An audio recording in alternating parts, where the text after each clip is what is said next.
Bismillahirrahmanirrahim. Assalamualaikum warahmatullahi wabarakatuh. Salam sejahtera bagi kita semua. Pertama-tama, marilah kita panjatkan puji dan syukur kehadirat Allah Subhanahu wa taala atas berkat rahmat serta karunia-Nya sehingga kita dapat berkumpul hari ini dalam keadaan sehat walafiat.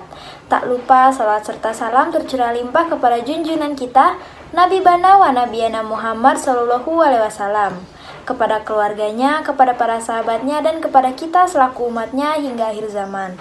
Amin ya Allah ya Rabbal Alamin. Yang terhormat Bapak Acep Roni Hamdani SPD MPD dan teman-teman semua yang saya banggakan. Pada kesempatan kali ini, kami dari kelompok 5 akan memaparkan materi mengenai inovasi bidang kurikulum pendidikan.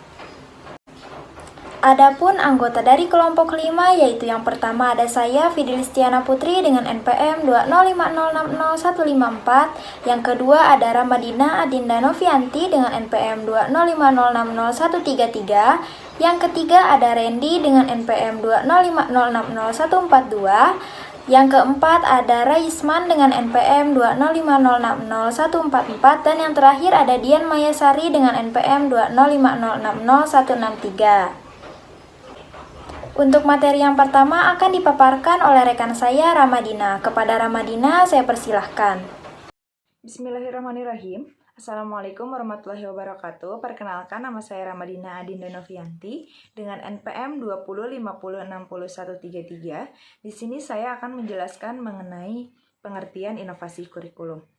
Inovasi sendiri dapat diartikan sebagai suatu yang baru dalam situasi sosial tertentu yang digunakan untuk menjawab atau memecahkan suatu permasalahan.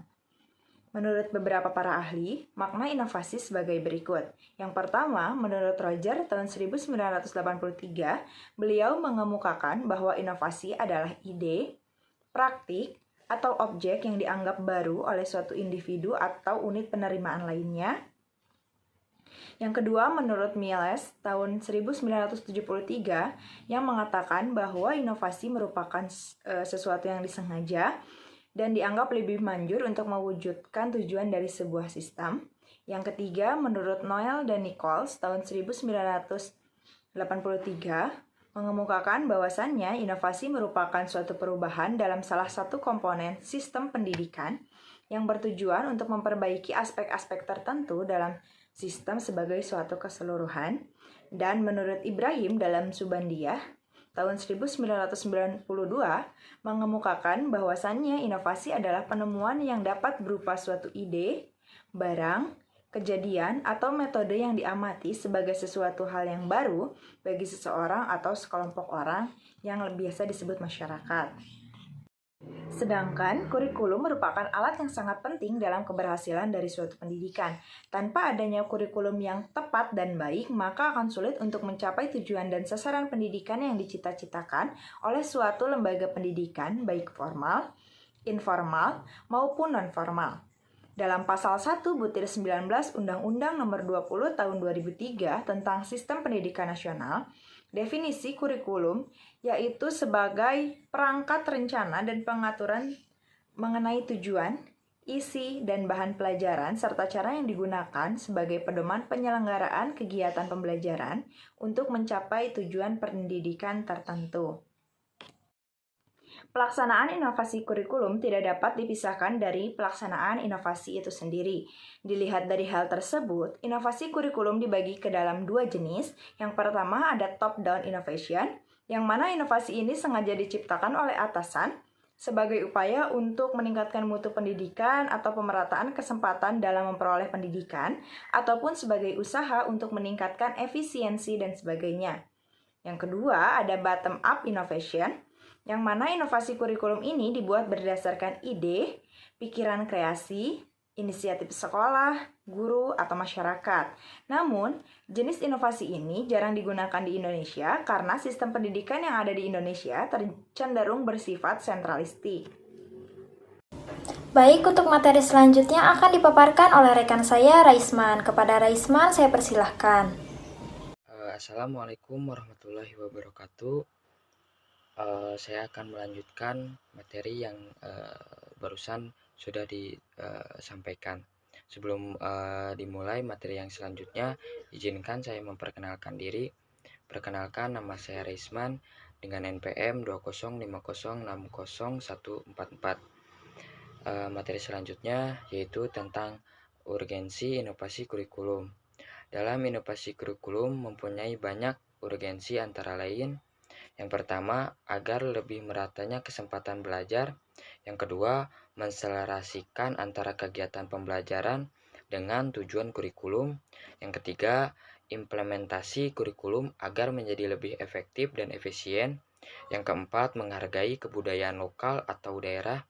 Yang kelima, menumbuhkan sikap, minat, dan motivasi belajar peserta didik. Yang keenam, tersebarnya paket kurikulum yang menarik dan menyenangkan semua pihak, mudah dicerna, mudah diperoleh. Yang terakhir, untuk memenuhi kebutuhan tenaga terdidik dan terlatih yang bermutu. Materi selanjutnya yaitu prinsip pengembangan inovasi kurikulum. Sebelum seseorang melakukan inovasi kurikulum, maka terlebih dahulu harus menguasai prinsip dasar dalam pengembangan kurikulum. Karena prinsip dasar tersebut mempunyai tujuan agar kurikulum yang didesain atau dihasilkan diharapkan memang betul-betul sesuai dengan permintaan semua pihak, yakni anak didik, orang tua, masyarakat, dan bangsa, serta negara. Adapun prinsip-prinsip pengembangan kurikulum itu sebagai berikut. A. Prinsip relevansi. B. Prinsip efektivitas. C. Prinsip efisiensi. D. Prinsip fleksibilitas. E. Prinsip berorientasi. F. Prinsip dan model pengembangan kurikulum. Materi selanjutnya yaitu macam-macam inovasi kurikulum.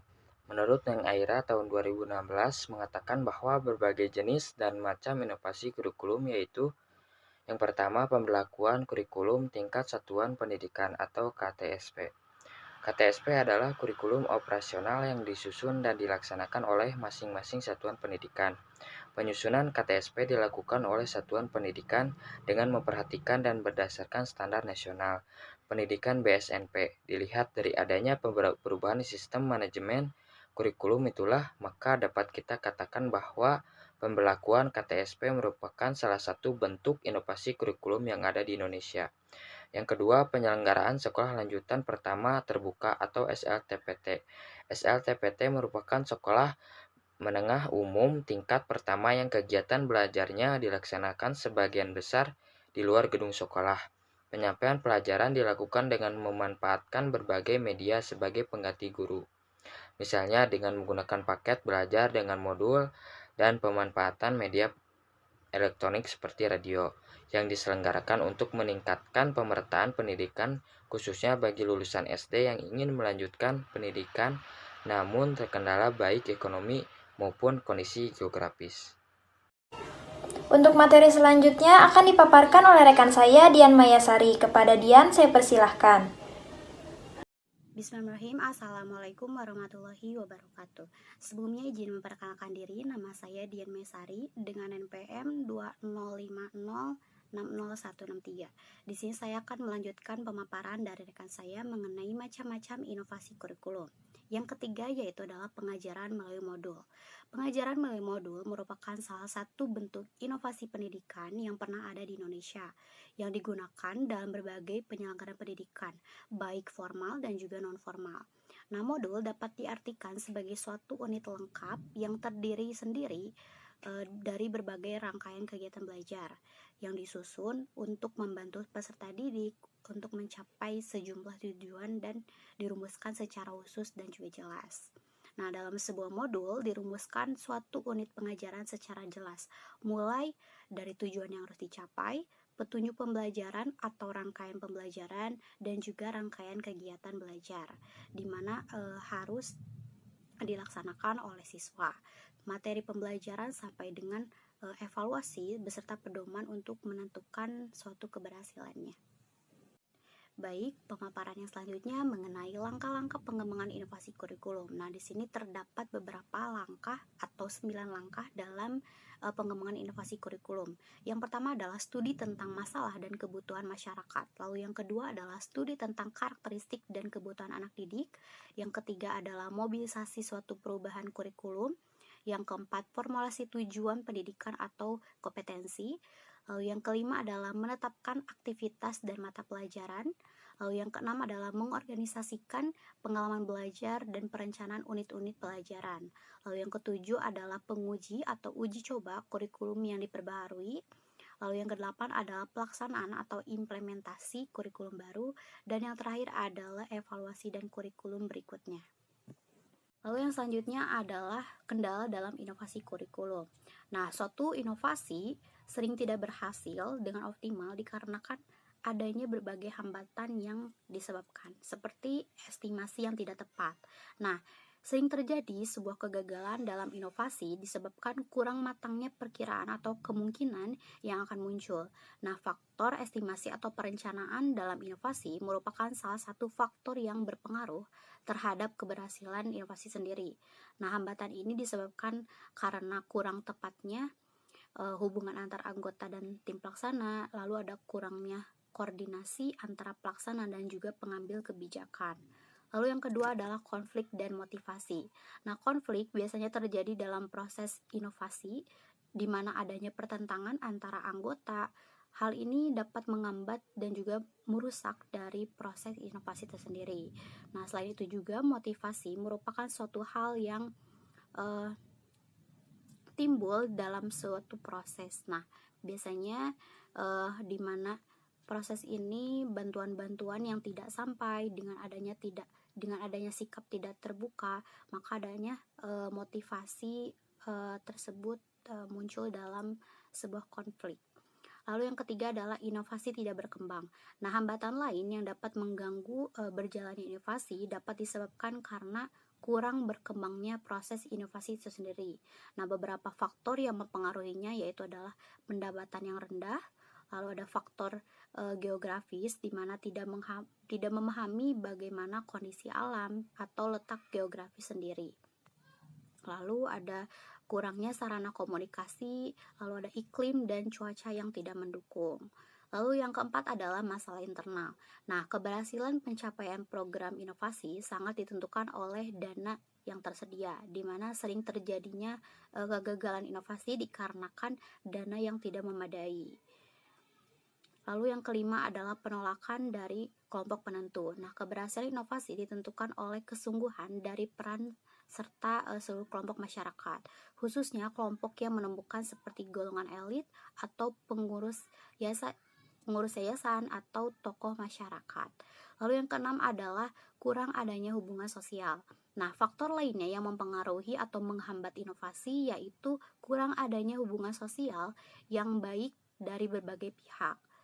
Nah, menurut Wahyudin juga setidaknya menyebutkan bahwa 3 hambatan utama dalam inovasi kurikulum, yaitu yang pertama adalah mental block barrier, di mana hambatan ini ditimbulkan oleh sikap mental seperti persepsi, takut gagal, tidak mau ambil resiko, malas, dan juga sebagainya.